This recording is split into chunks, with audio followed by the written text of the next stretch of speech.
भगवान पावन कथा कहबार जो परम सुजोग देइछन्ति तेणु पुनर्बार तंकर चरण बिंदन धन्यवाद उपस्थित समस्त चरण बिंद बार बार धन्यवाद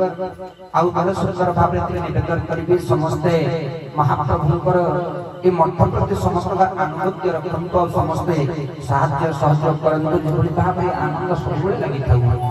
आउ आनंद रे जगत रे देखि पवित्र आसीबो आनंदता आसीबो जीवन आनंदमय हबो तेणु इन शब्द के साथ साधन का कथा के